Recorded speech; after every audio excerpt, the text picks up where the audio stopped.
Welcome to Believing the Word with author and pastor Dan Shunk. This program is a ministry of Calvary Chapel Chambersburg in Chambersburg, Pennsylvania. Here's what's coming up in today's message. You would not be cleansed from your uncleanliness again until I have caused my wrath against you to be at rest. God has tried them time and time again. He's tried to cleanse them, but ultimately it would take a complete cleansing, a complete judgment to have it happen. Why force God to such dramatic measures to heal us? Right? And He will. He'll take whatever measures it takes to get our attention and to heal us if you're His. He will not let you go on. Have you ever noticed that sin multiplied equals consequences multiplied? We go on serving our flesh until faced with the painful question, can it be any worse? Today in the book of Ezekiel, God compares Samaria and Judah to two unfaithful sisters who kept running after idols and rebellion, refusing to learn from judgment. When it's all said and done, Jerusalem is pictured as a boiling pot filled with corruption that can no longer be cleansed without fire. Even Ezekiel's personal grief becomes a warning sign to the people. These chapters remind us that sin unchecked only grows deeper, but God's warnings are meant to call us back before it's too late. Now here's Pastor Dan in the book of Ezekiel as he continues his message, Can it be any worse? He's saying, the same judgment that Samaria suffered, I will give into your hand, is what he's saying. So they will be judged in the same way as Samaria. They'll deal with the Babylonians that hate them. Now, wouldn't it be much better if they could just deal with one that loves them? When the Lord judges, He does it from a position of love.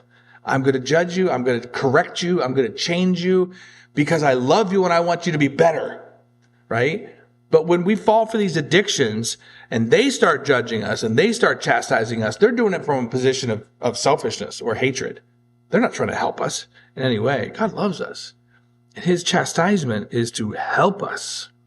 But this is so different when you fall for an addiction and you fall for a lust, because it has no intention of helping you. Verse 32, Thus saith Lord Yahweh, you will drink your sister's cup, which is deep and wide. You will be laughed at and held in derision. It contains much. You will be filled with drunkenness and sorrow, the cup of horror and desolation, the cup of your sister Samaria. You will drink it and drain it. That means to the bottom. Then you will gnaw its fragments and tear your breasts, for I have spoken, declares Yahweh. I want to point this out. I know it's graphic, but in verse 34, you will tear your breasts. The idea is you'll be so upset with yourself for allowing yourself to be used in that way. That's the idea. You'll be so, I can't believe I don't even want these anymore, kind of thing. What did Jesus say? Didn't Jesus say something like, it'd be better for you, if your right hand offends you, get rid of it. Get rid of it. It would be better, because then you're going into heaven. You're going to heaven maimed rather than go to hell with all your parts. This is the idea. They're so disgusted at the judgment, right? The sad thing is, the sorrow of the world doesn't lead to repentance. The sorrow of the world is just sorry for the fact that they're getting judged. But the sorrow of a Christian is to say, Lord, I broke your heart and I want to change. And that's what's so different here. But if something is offending us, if something is causing us to sin, get rid of it. Don't mess around with it. Don't wait until the point where you're so broken over what's happened that you're just at the point of complete despair. And that's really what they're going through in this situation. Let's continue verse 36. Moreover, Yahweh said to me, Son of man, will you judge Aholah and Aholibah? Then declare to them their abominations, for they have committed adultery, and blood is on their hands. They have committed adultery with their idols, and even caused their sons, whom they bore to me, to pass through the fire to them as food. The idea is they've caused them to pass through the fire to devour them. Okay? It's really an expression of giving them up to be food, is really the language of what's being said there. Just a little more, verse 38. Again, they have done this to me, and they have defiled my sanctuary on the same day and they have profaned my Sabbaths. For when they had slaughtered their children for their idols, they entered into my sanctuary on the same day to profane it. And behold, this they did within my house. So he's kind of bringing this analogy, this story, this parable. He's bringing it now into real life. And he's saying, how did you want to know how they really did commit these adulteries and these harlotries? Well, not only were they fooling around with the cultures and the false religions of Babylon and all these other nations, but on the same day, not just the same time, not just the same person, but on the very same day as them doing some of these idolatrous activities with other nations, they're coming to church. They're so to say, they're going to the temple. They're going to the temple. They're, oh, here we are, God. We're showing up to do the rituals here too. He points that out as specifically being disgusting. To do both of these things, it really shows one of two things. To do both of these things. Number one, either they didn't believe that there was anything that they needed to have forgiveness for. They didn't believe that what they were doing really was adulterous and idolatrous and gross. Or they're so callous to sin, they just don't care anymore. And I believe it starts off as the first and ends up becoming the latter. You could become so callous to sin that you don't even realize it until somebody else points it out to you. You see somebody else that you love that's a Christian, and they're like, why are you doing that? And you're like, I guess I shouldn't, You didn't even realize it because you become callous to these things. Wow. Here they are showing up at church. They're going out and sacrificing to false gods, and then they go to church later that day. And God's like, what? No, it doesn't work this way. Verse 40, furthermore, they have even sent for men who come from afar, to whom a messenger was sent, and behold, they came, for whom you bathed, you painted your eyes, and you decorated yourselves with ornaments. And in verse 41, and you sat on a splendid couch with a table arranged before it, on which you had set my incense and my oil. You already see the mixture again, right? They're getting ready to commit adulteries with this visitor coming. And they're using holy things from the temple, God's oil and God's incense in this meeting. Verse 42, the sound of a multitude at ease was with her, and drunkards were brought from the wilderness with men of the common sort. And they put bracelets on their hands of the women and beautiful crowns on their head. In verse 43, then I said concerning her who was worn out by adulteries. Isn't that an interesting way to say it in verse 43? She was worn out by adulteries.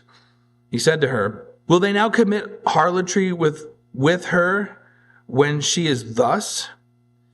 But they went in to her as they would go into a harlot. Thus they went into Aholah and Aholibah, the lewd women. But they, righteous men, will judge them with the judgment of adulteresses and with the judgment of women who shed blood, because they are adulteresses, and blood is on their hands. So, the idea here of her getting all set up and painting or putting on her makeup and doing the whole thing, getting ready, sitting on the couch, the whole idea here is to say that she's doing this adultery intentionally. It's planned out. It's thought out. Make no mistake, you can't say, she just slipped into this sin. She didn't intend to do this. No, the language is intentionally trying to say this was her life. She planned for this. This is what she wanted. She lusted after this. She pursued this, and she went for this. This was her lifestyle. So at this point in her life, she's now called worn out. They're called lewd women. What at one point you would have looked at and you would have said, well, this is a seductive young woman. And now you just look at them and you say, this is a poorly aging lewd woman. What a difference, right? And may I just remind all of the seductive young women out there, that is the end result of where you're headed. You're headed to becoming a poorly aged lewd woman. That is not where you want to head to.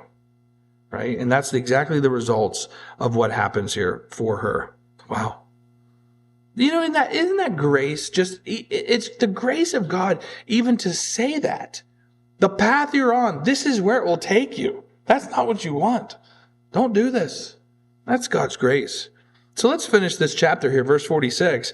For thus saith Lord Yahweh, bring up an assembly against them and give them over to terror and to plunder. The assembly will stone them with stones and cut them down with their swords. They will kill their sons and their daughters and burn their houses with fire. Thus I will make lewdness cease from the land, that all women may be chaste. That means like virgins, right? All women will be chaste and not commit lewdness as you have done. Your lewdness will be requited upon you, and you will bear the sin of worshiping your idols. Thus you will know that I am Lord Yahweh. Interesting that the siege on the city is actually much like the actual punishment for an adulterer. What was the punishment in the Old Testament for an adulterer? Stoning. And how is Jerusalem judged in the end? With a siege on the city. It's estimated a third of the people died in the siege itself. And so here we have the adulterous city going to be judged even in such a way. But note, I do find this fascinating, though. We're talking about Israel. We're talking about Judah. We're talking about Jerusalem specifically. Notice that it's talking about this judgment coming not as a destruction, but it's talking about it as a cleansing. Isn't that fascinating? It's talking about it as a cleansing. That's God's intention for all his people and for believers. I want to clean you. I want to cleanse you. I want to purify you. It's not for harm. It's for help. And he'll do whatever it takes for the believer to get rid of the sin in our life. If you're a believer and you have continual sin in your life and the Lord's not dealing with it, I would be concerned, because the Lord wants to cleanse those that are his. And if it's not happening, there needs to be a come to Jesus moment and a repentance and a confession. And so, listen, this entire chapter, it's a long chapter, but the whole chapter makes the point that if you have examples to learn from, we're accountable for that. And it makes it worse if we don't learn from these examples. And now guess what? Every one of us has an older sister to learn from. We just read it. So just as Samaria was Judah's older sister that they should have learned from, Samaria and Judah are your older sister that you need to learn from. And so that we don't fall for the same things that they fell for. Replace the names Egypt and Assyria and Babylon and replace it with whatever your vice is. Nashville, Hollywood, and Broadway. I don't know, whatever they are. It's the same thing. And don't fall for them. Don't lust after them. Or we will be in the same situation. We want to develop such a Christian culture that it compels everybody to want to come check that out and see what that's all about. And so, look, that's one way that they made their situation worse. They didn't learn from their other examples. But now, the first half of chapter 24, it brings up our second one here. It's just 14 short verses. These 14 verses, many call this the parable of the boiling pot. And I believe that this is going to show us that the second thing that makes their sin worse is that they were not ashamed of it. There was an openness and there was a public nature to their sin. You know, there's a really big difference in the heart of somebody when there's something going on in their life and they're ashamed of it and they try to hide it, versus when they just don't care. And it's right out there in the public. It's so public that you might talk to them about it. And you're like, and they're like, yeah, that's what I do. Don't care. Or they try to justify it. And that makes it worse, that this is, they're not ashamed of this, and this being a public sin, and they don't care. They're not ashamed of it. Let's look at this parable of the boiling pot in chapter 24. It begins in verse 1. And the word of Yahweh came to me in the 9th year, in the 10th month, on the 10th day of the month, saying, Son of man, write the name of the day, this very day. The king of Babylon has laid siege to Jerusalem this very day. This is the timing of this is in the reign of Zedekiah. So when you read this and it says it happened in the 9th year, and then the specific month and day, you're like, well, the 9th year of what?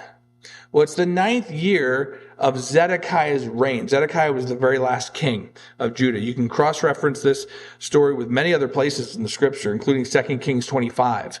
And that references this very event where Babylon finally laid siege on the city to take it. This is a famous date for them. 9th year, 10th month, 10th day. This is like saying the date 9/11 to an American. Okay? They recognize this date. 9th year, 10th month, 10th day. They recognize that just to say it. Verse 3, we continue. Speak a parable to the rebellious house, and you shall say to them, thus saith Lord Yahweh, put on the pot, put it on, and also pour water into it. Put into it the pieces, every good piece, the thigh and the shoulder. Fill it with choice bones. Take the choicest of the flock, and also pile wood under the pot. Make it seethe vigorously. Also boil its bones in it. And so I'm sure Ezekiel literally got a pot and literally acted this out. But this is a parable designed to talk about how Judah and Jerusalem, they are the boiling pot. Jerusalem is going to be sieged by Babylon, and the city itself will be the very boiling pot that is being described. And Ezekiel is just going to act it out for them. And so here we look at verse 6. Therefore, thus saith Lord Yahweh, woe to the city of blood, to the pot in which there is rust. Maybe, you might have the translation scum in this pot, right? It's the idea of the junk that sticks to the pot, whether it's the junk from the pot or whether it's the junk from the stew inside the pot. Doesn't matter. It's the I'm gonna say junk. Okay, rust, scum, however you want to say it. And whose rust or junk has gone out of it. Take out of it piece after piece without making a choice, meaning don't be discriminate. In verse 7, for her blood is in her midst. She placed it on the bare rock. She did not pour it onto the ground to cover it with dust, that it may, in verse 8, that it may cause wrath to come up to take vengeance. I have put her blood on the bare rock, that it may not be covered. Now, he's comparing something here. When he uses this phrase, for her blood is in her midst, what he's saying is Judah is guilty of murder, but not only guilty of murder, she's guilty of leaving the blood uncovered. It's an interesting subject. If you want some homework, go back and read your Old Testament law about how anytime there was a murder or a killing, even of the animal sacrifices, they had to cover it up, okay? In temple ritual, of course, you could burn the entire thing, okay? But if anything died that had blood, it had to be covered up or wholly consumed. And the crime that he's pointing out here in these verses 6 through 8 is that she was so guilty of murder, she would murder people and just leave the bodies laying around, never even giving a proper burial. What are we saying? Disrespecting the life that God gave. There's a sacredness to life that God gives. Not only is there a sacredness to animals and the animal kingdom because God gave them life, there's even a more sacredness to humankind because he not only gave us life, but then he breathed a living spirit into the human race. So God's saying there's something sacred about that. I placed it in my law that you will take care of the dead bodies. And they are not doing that. And so this is the idea here, is that they're leaving the blood uncovered is the language. And the law certainly called for that to be covered. It's as a symbol of dealing with death properly and showing respect for the life that God gave. And so the Babylonian siege would return to them this in the same, causing their remains to be scattered. And that's what we see there at the end of verse 7 and into verse 8. Then now the Babylonians will do the same thing to Jerusalem when they conquer them. There will be such a mess after Babylon conquers them that there will be bodies scattered everywhere that will never get buried. Interesting here. It said at the end of verse 6, as you're taking piece by piece out of this pot, it says, do it without making a choice. The idea is just indiscriminately, okay, this one's coming out to be killed. This one's coming out. The residents of Jerusalem would have thought themselves elites. Nothing can come after us. We're from Jerusalem. And even here at this final siege of Jerusalem, it's like, doesn't matter. Every one of them will suffer the same type of fate without making a choice. And we go to verse 9. Therefore, thus says Lord Yahweh, woe to the city of blood, This is why he's calling her the city of blood. She's guilty of murder. Woe to the city of blood. I also will make the pile great. Heap on the wood, kindle the fire, completely cook the flesh, and mix in the spices, and let the bones be burned. Then stand it empty on its coals, so that it may be hot, and its bronze may glow, and its uncleanliness may be melted away, and its junk brought to the complete end. In verse 12, she has wearied me with toil, yet her great junk has not gone from her. There's all this scum and junk that's sticking to her that never should have stayed with her. It still happens for us. Guys, we're going to pick up the scum as we walk through this world, right? But the Lord gave us a cure for that. You remember that, right? Jesus came to wash Peter's feet. And Peter's like, no, don't do that. And Jesus said, if I don't wash your feet, then I don't want nothing to do with you. And Peter's like, well, in that case, wash all of me. And Jesus is like, you've already had a bath. You're already saved, is what he's saying. But you gotta stay clean as you go through this life. This is part of why we go to church. This is part of why we read the Bible. This is part of why we listen to stuff in the media that's Christian, right? We're washing our feet. We're staying clean, cleaning our minds. We're staying ready. We're getting all that junk off of us. Do you know the difference between walking through 2 or 3 days with nothing Christian? And all of a sudden you're like, oh, what's wrong with me? Well, what do you think? You're dirty. Got to wash it off, right? This is their condition. They got junk all over them. And they haven't washed it off. And the Lord's like, oh, I'll wash it off in the boiling pot of judgment. 12, she has wearied me with toil, yet her great junk is not gone from her. Let her junk be in the fire. In your uncleanliness is lewdness. Because I would have cleansed you, you are not clean. You would not be cleansed from your uncleanliness again until I have caused my wrath against you to be at rest. God has tried them time and time again. He's tried to cleanse them. But ultimately, it would take a complete cleansing, a complete judgment to have it happen. Why force God to such dramatic measures to heal us? Right? And he will. He'll take whatever measures it takes to get our attention and to heal us if you're his. He will not let you go on. And finally, verse 14 ends this boiling pot analogy. And he says, I, Yahweh, have spoken. It is coming, and I will act. I will not regret, and I will not pity, and I will not relent. According to your ways and according to your deeds, I will judge you, declares Lord Yahweh. What the Lord speaks happens. It will happen. His word is true every time. But there is a choice. We can live by God's way and be judged by grace and by a loving God, where there is mercy and forgiveness and healing and help. Or we can live our way and be judged by our own works, as it says there, by the very things we put in, right?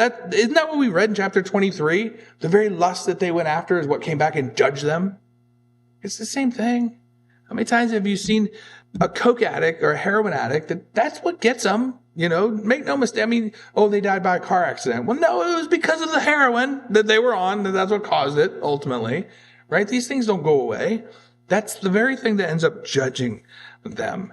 And so here we have this very openness, this public shame, this public murder, idolatry, and they didn't care. They were not ashamed of it, and God will judge that. And now finally here, we'll look at these last few verses.